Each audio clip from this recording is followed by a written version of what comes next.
I'm R.A. Schwartz, along with my co-host today for a very special episode, Rachel Galligan. Welcome to the WNBA Insider Show. Each week we cover different topics important to the W, using X's and O's along with key stats. We bring honest and critical analysis.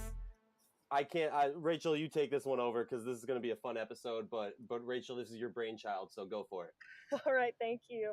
Hey everybody, this is Rachel Galligan, and I am very excited about today because we've got a very unique and special episode. We are joined today with Loyd and Montie Apostolos, who are directly related to the wonderful Jules Loyd of the Seattle Storm.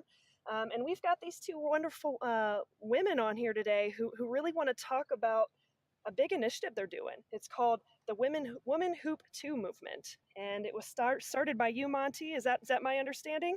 Yes. Well, Gwen and I started it. both of you started it, but kind of, let us know, how did this thing go down and kind of what is your hope for it? Were you guys just sitting around the table one day talking about this? But, we're just trying to figure out where this thing came from. Why don't you go ahead, Montie? Well, the whole conversation for the last 2 years, and especially since Jules has been in the WNBA, there's always this conversation at the cocktail parties about, the WNBA players should be making more money. They should be pushing for more money. It usually ends at the cocktail parties. What we wanted to do is to move it a little farther and give it a space. And that's what we've done. We want to go, the first thing we sat and talked about, Gwen and I talked about, is what are the ultimate objectives? What will we do if we're trying to move this forward? And one thing that we wanted to be is methodical. We wanted to take a business approach to this, and we wanted to be fair. And one of the things we sat down and talked about several objectives. Number one, we wanted to create awareness of the players. That's very, very important. We want to also promote the increase of traffic, bodies in the seats at all of the games across the country. And then we need to press the need to the NBA or whatever constituent is responsible for an all-encompassing public relations and marketing campaign for WNBA players. Now, having said that, there are probably some subtopics that we looked at too. How do we get this going? We felt that it needed to be at a grassroots level.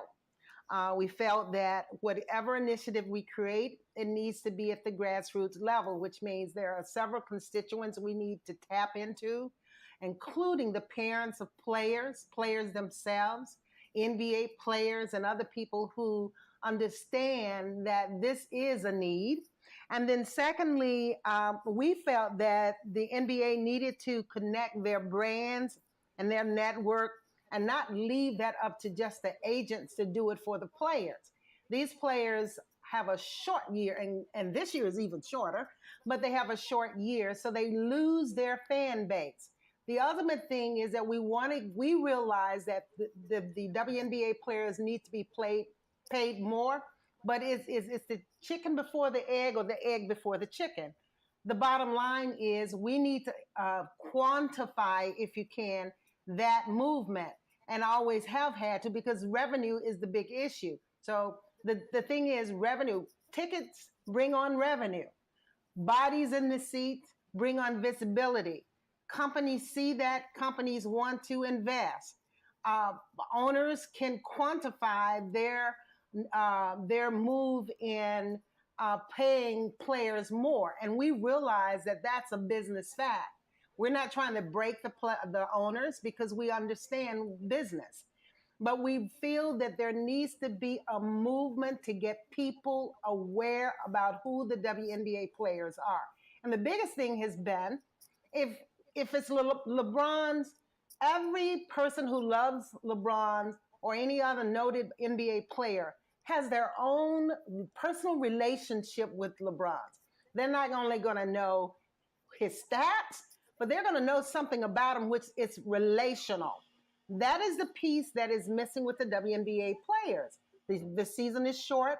You don't have an aggressive marketing campaign. Listen, when I'm watching the WNBA game during the commercial, they're focusing on NBA players. There's something wrong with that picture. It should be a focus on the WNBA players, Yeah. who they are, what they're doing. These girls are doing some fantastic things in the community. They are, I mean, Jewel alone. If we just talked about Jewel, we're talking about Jewel has 100 basketball players in South Carolina that she's working in through her camp, where she's not just focusing on basketball. She's first focusing on a holistic approach to athletes about academics, what's important, what's beyond basketball, attitudes, finance, how to develop a full and holistic player. These are things that are going on. There are other girls that are doing. Maya Moore, who's very interested in the social justice system. We have girls, young ladies in the industry that are doing some fantastic things, and we never hear about it. We never hear about it. So the WNBA player needs to be humanized. The other thing about it is the mindset of male players. The deal is, Ooh, here we go. okay, the deal is this: most male, not all, because I believe I read somewhere, whether it was Time Magazine or Sports Illustrated somewhere, where the demographic of males that attend the WNBA games are the baby boomers, older guys who love seeing dynamic, fundamental basketball and seeing it played to the highest level. Those guys sit there, and I've sat by some of them, and they love it, okay? But we need to change the mindset of some males, and some of those males who are looking at, well, they can't dunk, well, they can't do, all they're doing is laying out. They're not trying to. They're playing WNBA basketball the way the women play basketball, and some of the most fantastic execution of fundamental basketball with assertiveness and aggressiveness with the type of athleticism is required and way beyond what is required as a player. So if they stop comparing the WNBA with the NBA players, that would be a start. I think that would be a start. So it's a mindset. Instead of a fixed mindset, they need to have a growth mindset and appreciate the athleticism of these women. And then next, because of the marketing piece, we need to really cut a hole into the millennial market. Those are the people who are going to buy tickets a lot. They love trendy things. So we're trying to trend and get them to understand that, hey, over here, please, we have some athletes who are just as good, but they're not being paid for it. No way that they can get paid for it is at butts in the seats. And so we need to really cut a hole into the millennial market, because they are a big buying market. And we need to have them, and we need to have women who are going to support these women. So this grassroots effort that we're putting forth and trying to bring to bear, and we're hoping that it gets some traction, is not to ball bash any males. It is not to try to bankrupt any owners. What it is saying is we need people to be aware of who the players are, come into the stadiums, buy tickets, because egg, chicken, egg, if they're in there, it provides revenue. Revenue then quantifies and qualify the increase of salary, so that these girls don't have to go overseas to ungodly places. It becomes a choice that they go overseas in order to make a living. That's a part of where we are right now. Can I just say that I've never had anybody so plainly matter of fact and just direct to the point explain that. And I'm honestly, I'm floored, because I've spent years trying to put, and you just laid it down in like 7 minutes nonstop, just perfectly. And I'm clapping for you right now, because that was perfect. Thank you. Because they don't get to hear the regulars like us. That's why. Gwen, do you feel that the support of your family really pole vaulted you, or was this something that you were like, I need to be the voice of? Well, I have coming from a large family, and we're very family oriented. I've always felt, as I'm traveling and I'm going from city to city, and I'm taking Uber and Lyft, and my first conversation when I'm riding, hey, have you heard of the women's team here? What's the name of it? I mean, I've experienced that, and that got an aha moment for me, because I felt, I say, every city I've traveled, they don't even know they have a women's team in their own city. And even as large as Seattle, some people, the millennials, didn't, oh, I never knew you had a team here. I'm like, are you kidding me? So that awareness is very important. We need more moms getting involved and getting out there and kicking and letting people, the awareness, let them, we have a team here. You have a team in Los Angeles. Now, I didn't have a problem in Vegas. Everybody I talked to, they know the aces are there. It's very interesting. I was there for literally a week. And everyone I spoke, oh, they know the hotels, the people, everyone. I'm basically, I didn't run into that. But other cities, even Chicago, people don't even know Chicago Sky. Oh, Chicago's one of the Yes, worst. And yes, they they are. didn't even know the Chicago They Sky team. are. So that's just floored me. I said, I said, moms, families, there's enough people out here to help get awareness. That's our first step. We need to let to know that we are there. Women need to get up and take a stand. And let's let people and support these. These girls can't do this by themselves. They're trying to focus on their games. I'm sure they will love to see more support with people with bodies sitting in those stadiums. That's important to me. Well, that's the first thing they look at when they're coming out with the ball. Yeah. The first thing they're going to do is look around and look Yes. at that stadium. That's the first thing that they look at. And on every game I've gone to, that's what I see. That's the first thing. That's a big part of, that whole morale Yes. piece, that whole, I feel good about what I'm doing, even though they're professionals and they're going to do their job. It would be great to have bodies in the seats and to know that people respect what they're doing as females as much as they do as they do with males. And another point on this is I think it's going to have to take a re-education for sportscasters. And what I mean by that, I'm specifically talking about network more than anything else. I see on cable, I see on internet that it's a whole different flavor. But on network, you could have, for instance, let's take Chicago Sky. Chicago Sky could beat the Lynx. You look at it on the news, you're hoping to hear them say something about it. They don't. So maybe, I don't know if because they're male producers or an unaware female that are driving the what goes on air. But you never hear the sports people prioritize female sports. You never hear that. Never. You're always going to hear about what's going on with the males. So it's male dominated. So they need to be reined in as well as it relates to acknowledging what women do and being happy in doing it. Now, I talked with someone the other day who said, I work for the owner of the Chicago Sky, and can you believe he had a hard time getting one of the major newspapers to even put a placement in about the Chicago Sky? The owner had problems doing it. So it's a mindset. It's a fixed mindset that needs to be changed. It's going to take some time to do it, but I think one of the biggest things that would do is that, like we're talking about it, like the grassroots efforts, we're going to have initiatives that go on. We're going to have to penetrate the millennial market because right now they're the most powerful buying market that we have right now. And they like for things to be trendy. So, I mean, cracking into that market is going to be huge, but we can't just do it grassroots alone. It has to be that out of these millions, I think they have 2.6 billion that they're working with this year.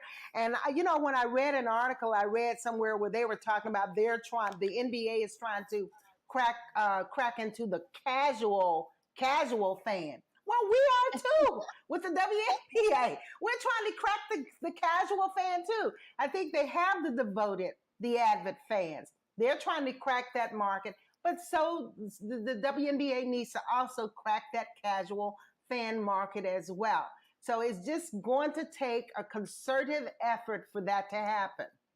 Yeah, and I'm someone who, born and raised in Minneapolis, Minnesota, a place that in my whole lifetime has never won a championship until the Minnesota Lynx did in 2011. Mm-hmm. And now, over 7 years, there is only one team in professional sports that has a higher percentage chance of winning the championship at the start of the season, and that's the New England Patriots. Now, if you ask me, how much time and how much airtime or newspaper time the Lynx get in Minnesota, I'm talking simple, sports radio talk. It's not anywhere near any other team. Absolutely. And when the Athletics started in Minnesota, they didn't even hire a beat reporter for the most decorated sports team in Minnesota sports history until the head coach went on a social media campaign and basically publicly shamed them along with their fan base into hiring somebody. You're looking at LA right now, who just hired a manager in the Athletic in LA. They don't have a beat reporter for the Sparks, the last team to win a championship in LA. I mean, there's all these things going on, and I'm 100% with you. Nobody's talking about it. Rachel, I know you had a question. Sorry to jump in there. No, you're totally fine. I wanted to quickly just go back. I'm from Chicago, so I've been able to see kind of the evolution of the Chicago Sky firsthand. And I will say, for kind of a privately owned franchise like that, there has been some positive changes. The first and the major one for me is the change from Allstate Arena to Wintrust Arena, which was a huge, a big difference. I've been to several of those games this year, and you have already seen the attendance and just the atmosphere increase. So there are positives, not just from a venue standpoint, from a support standpoint, even from our end of it on the media standpoint. We are seeing people jump in and be more vocal. We're seeing more coverage. Now, we also live in a bubble. Yes. We live in our WNBA women's basketball bubble. And in the grand scheme of it, you really start to sit back and realize, oh my gosh, this is a daunting task. We have so much more to do. Right. And Gwen, I wanted to ask you, in the Women Hoop 2 movement, is this something that you are targeting with players' mothers, players' families directly, everybody? Kind of speaks to me on that a little bit. I would love first to get the mothers involved, and would like to, have a meeting or Skype or, from Chicago. That's why I wanted to have a meeting when I get back. I would love to first get their input and see how far they would like to go and see if they want to be involved in what we're trying, because it's only that mothers speaks volumes. I mean, parents don't realize how much power we can have, but it needs to be people who are interested. It also needs to be initiatives. Now, you heard me mention that we need to crack some of these markets. We need to galvanize some of those people that we glean as leaders in those areas and sit down and talk with them and tell them what we're trying to do. And it's going to be re-education, if you will, for them to understand the plight and what's going on. So there are several pockets of people that we need to get rolling on this from a grassroots level. Listen, I love the campaign, the NBA saying they like to lean in. I want them to lean in on this, because if they want to lean in with some pocketbooks. Okay, lean in and partner with the WNBA. The one thing that I love about Kobe Bryant and he's been very vocal about supporting, especially Jules, as a mentor. Okay, there are other players out there that have communications with a lot of the WNBA players. So we need them to lean in vocally and say that, hey, get in the seats. We need them to come to some of the games. We need them to be a little more visible. There needs to be a player partnership in this thing, because they do have great influence. So if there is any leaning in, we want them to lean in there. The other thing is we need to have, again, going back to grassroots, we need other people who are very vocal, who are very visible, and who have influence to attach themselves to this campaign. But most importantly, we need the players to be involved, to get on the Women Hoops too. Because what we're trying to do on the Twitter account is not to necessarily talk about how many points a player has done. We want to talk about them as individuals.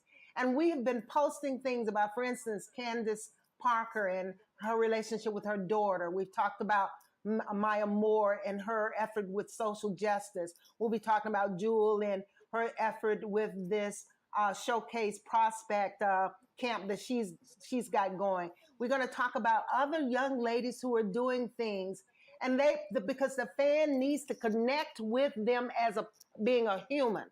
And once they do that, there is a great appreciation of a person the more you know about them. And then it especially has to happen with us being women because the world eyeballs are different on us.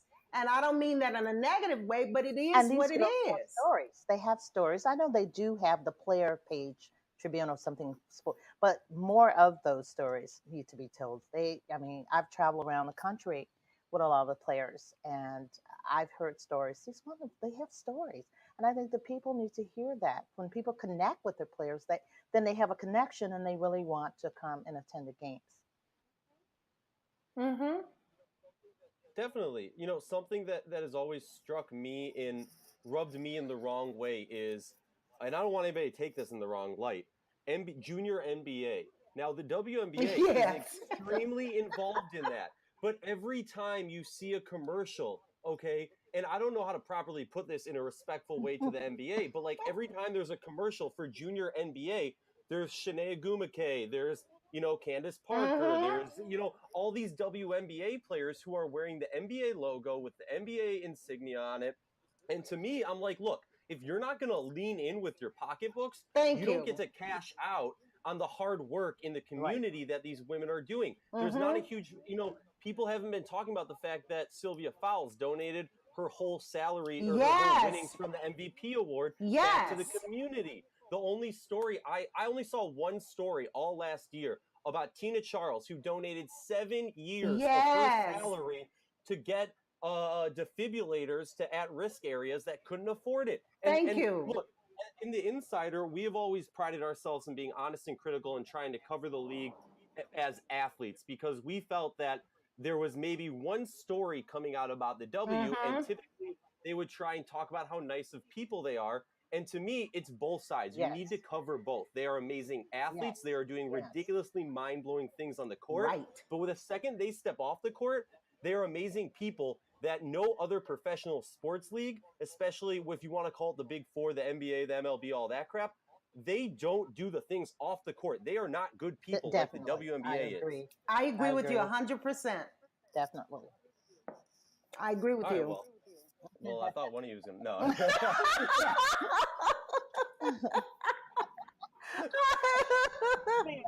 No. I agree with you. I love that. Yes, I totally agree. Ladies, this is just so I'm just so thankful to have this time to kind of talk about these very important topics. And we obviously, these are things that are being very vocalized nonstop from the women themselves, from members of the media, from fans. These things are being talked about, and we need to continue to raise awareness. We need to continue to bring these questions up, like you said, from top to bottom. Why aren't we pulling in more male fans? Why can't they get paid more? Why can't we get more people in the stands? How can we generate more awareness? One thing you guys have been doing is you've been going to these games, specifically Chicago and Seattle, and you're bringing signage. Is that something you guys do at every game you attend? We're trying to get it in every city. Gwen has been handling Seattle. We have relatives in Dallas who have been doing it. We have some people in Atlanta who are doing it. And of course, in Chicago, I'm flagging every time. I'm fortunate to be a season ticket holder for the Sky, so I have front row. I'm making sure that I have the signs there. And guess what? This is what warms my heart. I sit on the opposite side. So when the players come in to do their shoot around before the game starts, when they come out and they see those signs, their eyes light up. Yeah, they do. They just light up and they give me thumbs up. I've been getting hugs from the sideline because they say, thank you so much for your support. And we say, okay, we're trying to move this thing. Yes. So that is something we're trying to get signs up. We want signs up. The other moms to contact me in the other areas so we can get those signs up as well. But if I'm attending games in the different states, I would totally have my sign as well. Oh, that's great to hear. I do have a question for you, Gwen. Yes. When you guys kind of came up with this idea, what was your daughter's reaction? What was Jules' reaction to this? Jules very quiet. In fact, we haven't had a lot of time to talk and tell her. She does know what we're doing in terms of our objective and pretty much that, but we haven't had a chance to talk. She's been in and she's been traveling. She's been out of town, but I'm sure she's supportive. Anything that's good, she's supportive. That's going to benefit everyone. I'm sure she's supportive of it. You know, you both talked about Jules' work in a camp in South Carolina, but I believe she also had she sponsored a showcase for young women in Chicago. Could you speak a little bit about that? Yeah, in fact, I'm working on that now as we speak.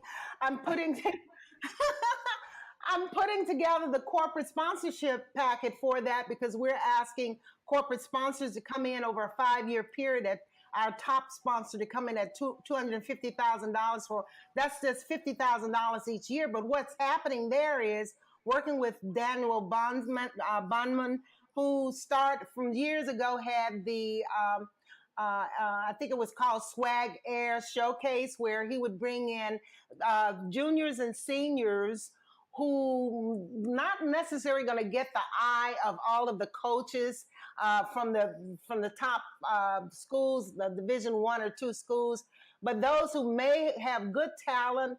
And he wanted to get them an opportunity not just to be seen by a coach, but also to get a scholarship to go to school, because many of them come from poor families, and a lot of them won't get a chance to go to college unless they get scholarships. So last year, Evan Turner asked Jewel to partner with him, and they partnered together on the showcase.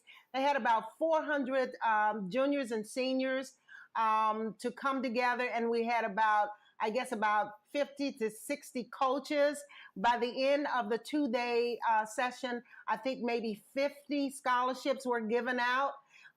This year, we're going to be doing the same thing. We're trying to broad base it though.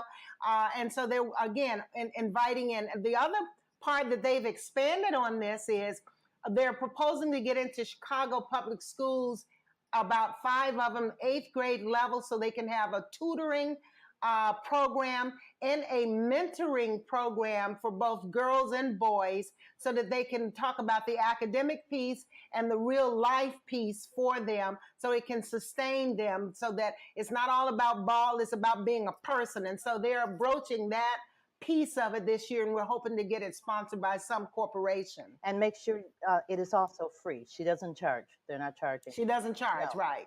And I was going to bring that up. You know, our managing editor of our site, Maurice Brooks, has a son and 2 daughters, and he was telling me how his son, he's never paid a dime for any AAU anything. They're young kids right now, but he said for his daughters, the amount of money that it takes to put them through I've been through it. is tenfold more, and then the payout at the end isn't even higher. Yes. Right. What's up with that? Yes, I've been through it. My husband and I had an account each summer just for AAU.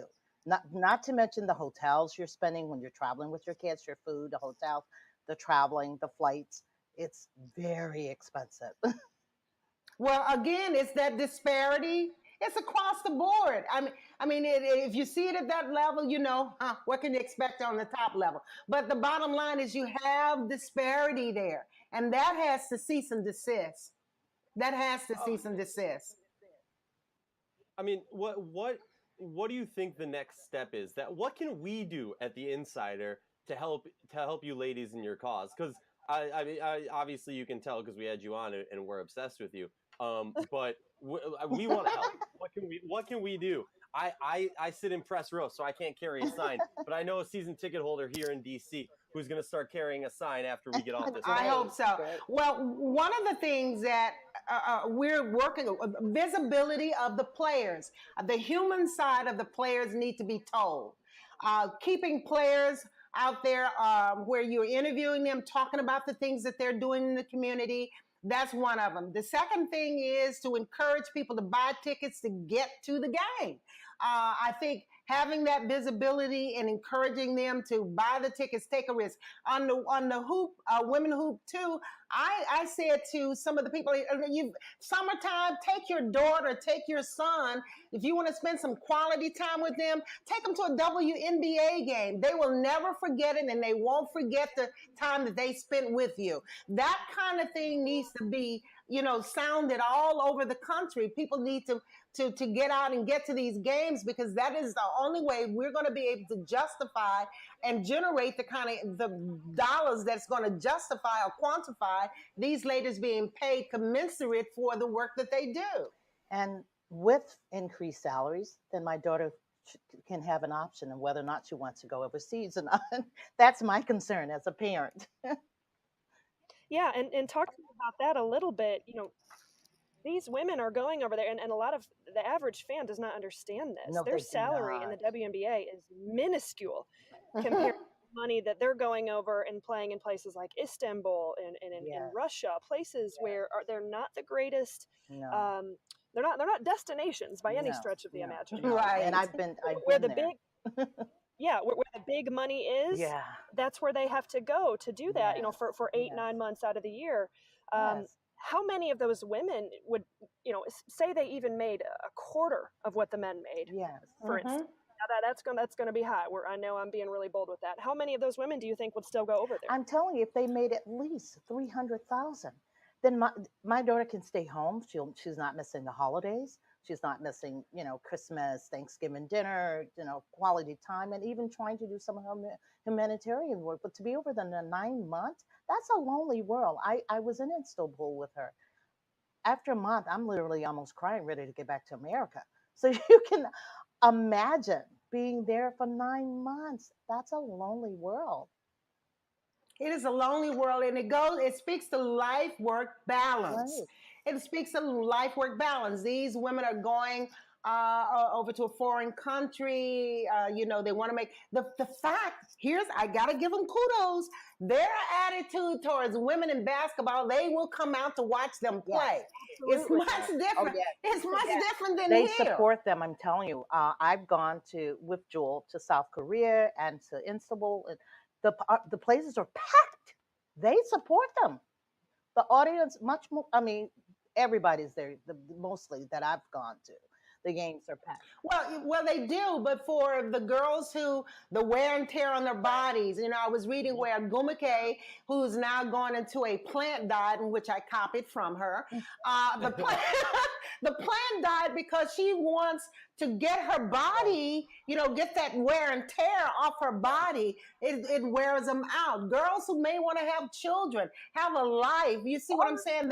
In order to balance that life, they have to, go and make money and come back over here. So it's that type of thing. I would like for it to be just by choice, like it is for NBA players, that you go overseas.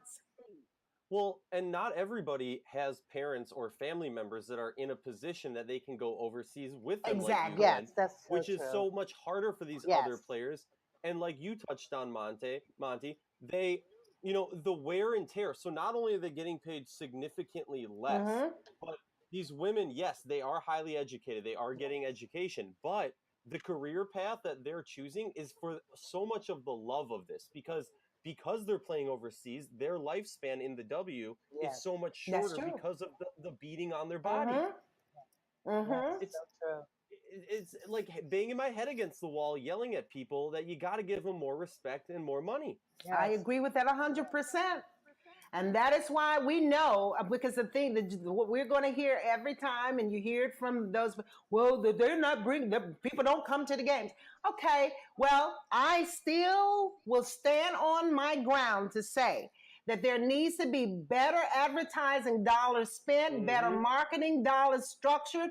And I do know the digital marketing needs to be heavied up, because of the fact that the market that we're trying to penetrate, this casual fan that they talked about that they're trying to get for the NBA, we want to get the casual fan for our WNBA as well. And they discovered, we're going to go to digital marketing now. Aha moment. Yeah, but we need to do the same thing for the WNBA. We have to do the same. Who came up with Twitter games? Loyd. That's right. Yes. You got to bring it up to 21st century thinking. Absolutely, absolutely.